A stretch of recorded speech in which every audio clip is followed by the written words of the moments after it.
Hello दोस्तों, आप सभी का स्वागत है स्टूडेंट क्लासेस में। आज हम आपके लिए लेकर आए हैं इज टू, एम टू और आर टू का प्रयोग। तो चलिए देखते हैं कि इनका प्रयोग कहाँ करते हैं। यदि आप प्रेजेंट टेंस में इज एम आर को बेहतर पढ़ा है तो is to, am to, are to को भी बेहतर पढ़ेंगे। चलिए देखते हैं, क्लास स्टार्ट करते हैं। तो use of is to, am to, are to heading कर लीजिए, ठीक है। इसकी पहचान क्या होती है कि वाक्य के लास्ट में ना वाला है, नी वाली है, ने वाले हैं, इस तरीके से इसकी पहचान होती।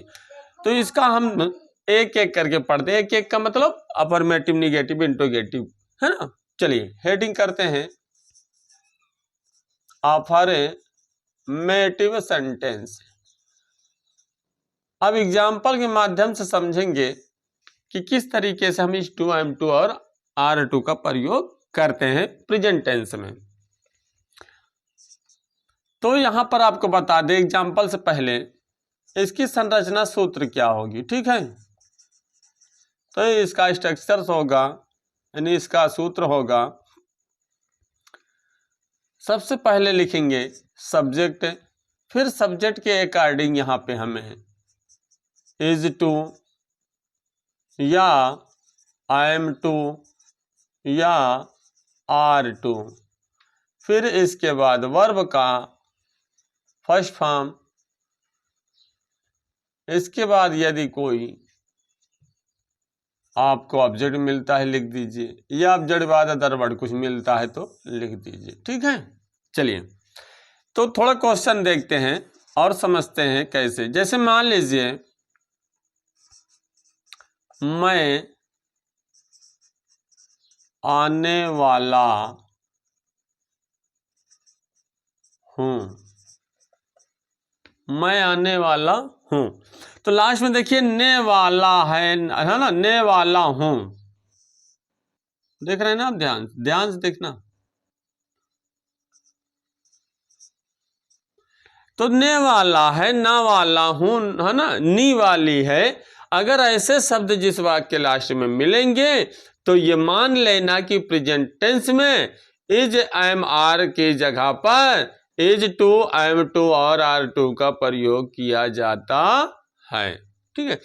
अब यहाँ पे इज किसके साथ लगता है, एम किसके साथ लगता है, आर किसके साथ लगता है। इसके पहले वाले वीडियो में हमने, इसके पहले वाले टॉपिक में इज, एम, आर के प्रयोग में हमने आपको बेहतर बताया था कि ही, सी, इट, नेम या एक वचन सब्जेक्ट के साथ इसका प्रयोग किया जाता है।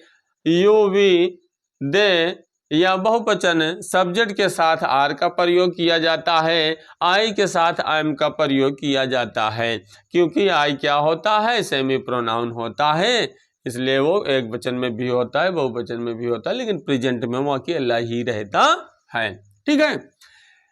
चलिए तो इस तरीके से आप देखेंगे यहाँ सब्जेक्ट कौन आने वाला है। तो हमने आपको कई वीडियो में ये चीजें बताया कि आपको सब्जेक्ट ना पता हो तो किसी से पूछने की जरूरत नहीं है, आप कौन लगा कर पूछिए, तो है ना, तो वो खुद ही बता देगा सब्जेक्ट। तो कौन आने वाला है, मैं।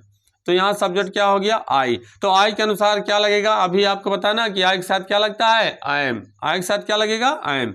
तो यहाँ पे वाला है की मीनिंग क्या हो जाए, देखिए हाई की मीनिंग तो आपका इज, एम, आर में से ही होगा, कोई ना कोई एक, है ना। लेकिन ना वाला है, नी वाली है, ने वाली है के according is to, am to, are to में से कोई एक आपको प्रयोग करना। तो सब्जेक्ट के अनुसार आई एम टू। इसके बाद वर्ब क्या होने वाला, आने वाला। तो वर्ब का फर्स्ट फॉर्म COM, ई, कम। क्या दिक्कत है, एकदम इजी है ना, समझ में आई बातें। यदि subject he, she, it, name में एक वचन होता तो हम इज टू का प्रयोग करते। अगर यू, वी, दे या बहुवचन का सब्जेक्ट होता तो हम आर टू का प्रयोग करते। आई आया इसलिए एम टू का प्रयोग हुआ। चलिए एक आध एग्जाम्पल और देख लेते हैं। जैसे मान लीजिए कि वह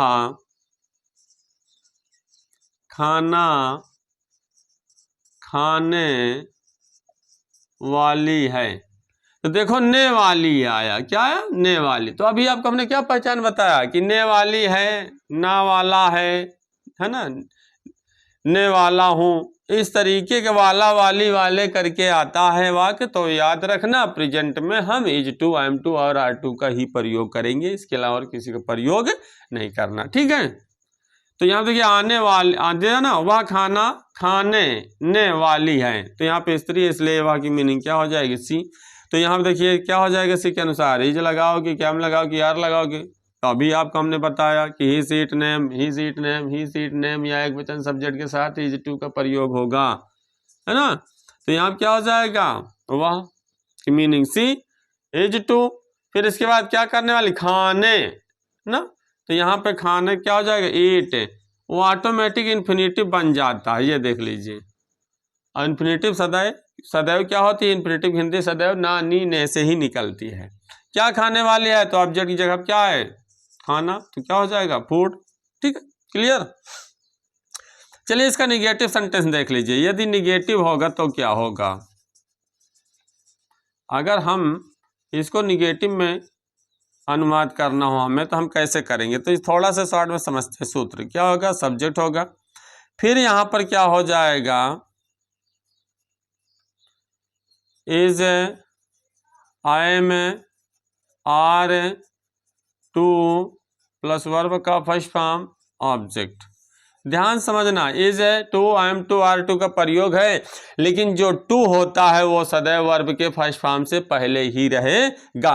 अब यहाँ पे देखिए थोड़ी सी गलती ये हो गई कि हमें निगेटिव करना, तो निगेटिव में हमको क्या करना होता है, यहाँ पे निगेटिव में हमको क्या करना होता है, इसके बाद नॉट का प्रयोग होगा। ठीक है, क्या होगा, नॉट का प्रयोग होता, वर्ब का फर्स्ट फॉर्म टू लगा के लिखेंगे, इसके बाद ऑब्जेक्ट आता तो ऑब्जेक्ट लिख लेंगे। ठीक है, तो आपको ये बताना चाहते थे कि is to, I am to, are to के प्रयोग में जब इसका is to, I am to, are to के प्रयोग का निगेटिव बनाते हैं, तो याद रखना टू कभी भी वर्ब से अलग नहीं होगा, क्योंकि वो एक इन्फिनेटिव का रूप धारण करता है, इस बात को ध्यान रखना है। तो किसके बाद लगेगा, इज, आई एम, आर के बाद ही नॉट लगेगा, लेकिन रहेगा is to, I am to, are to का ही प्रयोग का वाक्य। ठीक है, चलिए एग्जांपल से समझिएगा थोड़ा से। जैसे मान लीजिए कि वे मैच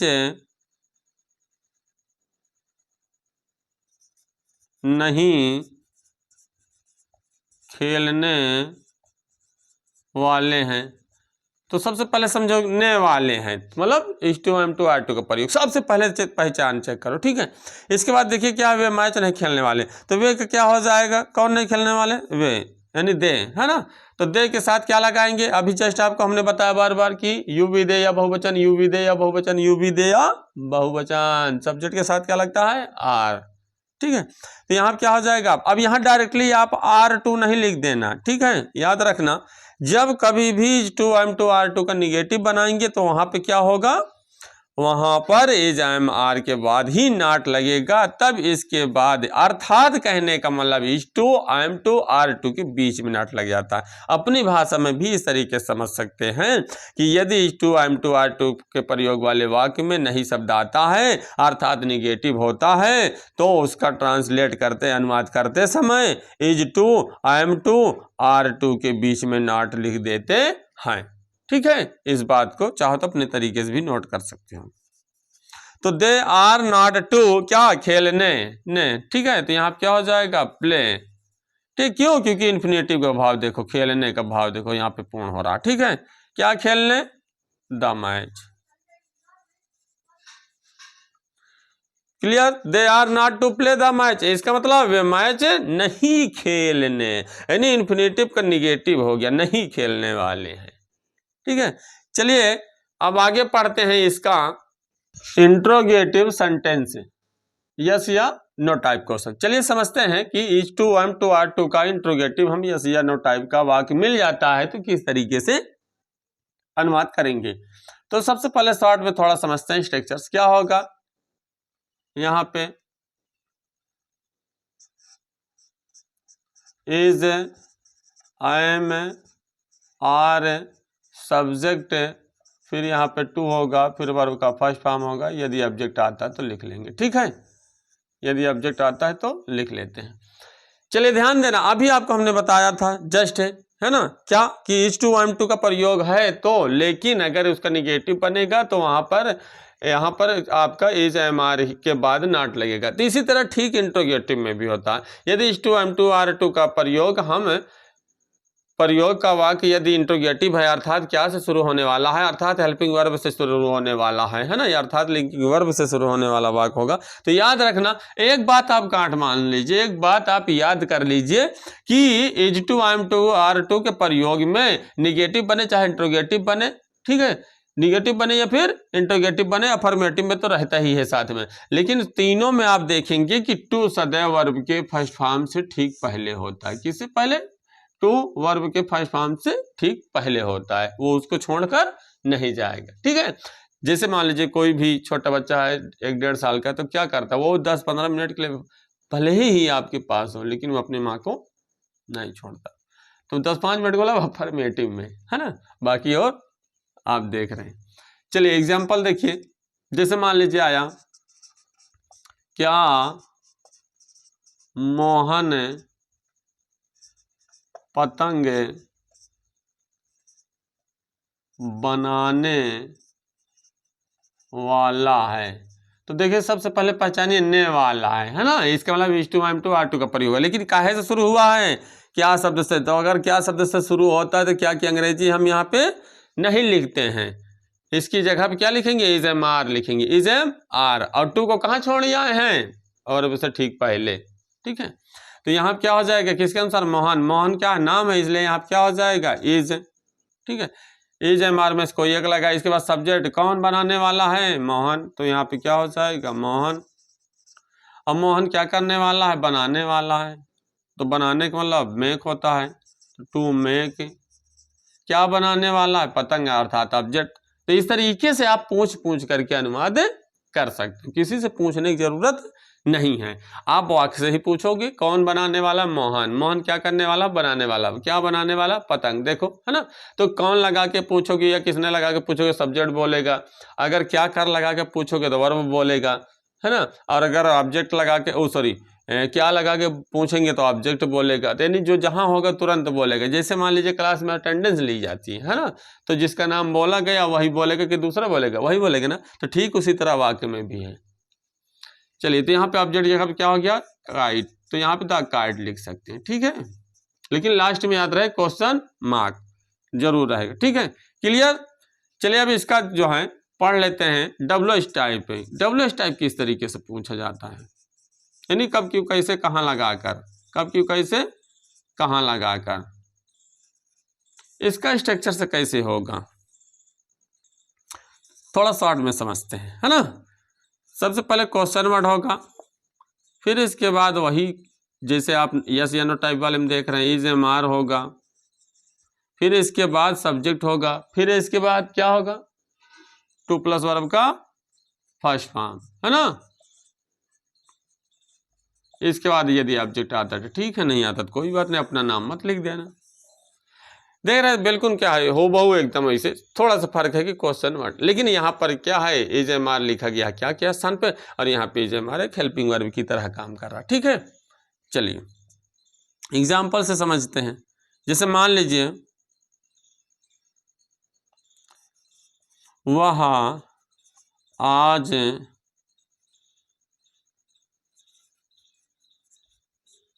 आगरा क्यों जाने वाला है।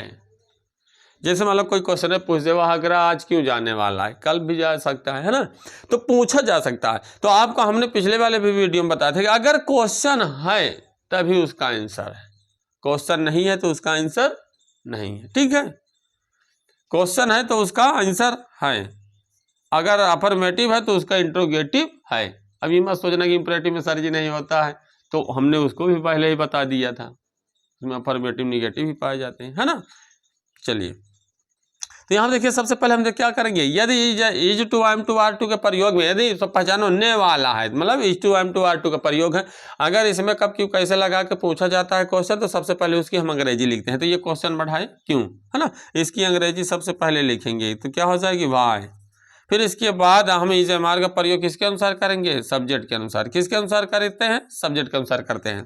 तो सब्जेक्ट देखिए कौन जाने वाला है, इधर से पूछो कौन जाने वाला, वह, मतलब क्या है? ही। तो ही के अनुसार क्या हो जाएगा? इज। क्या हो जाएगा? इज। ये इसी क्रम में लिख लीजिए सब्जेक्ट भी, है ना। सब्जेक्ट पहचानो कि एक वचन है कि बहुवचन है ना, और उसी तरीके से फिर जो है इज एमआर का प्रयोग करते हुए आगे अनुवाद करते हैं।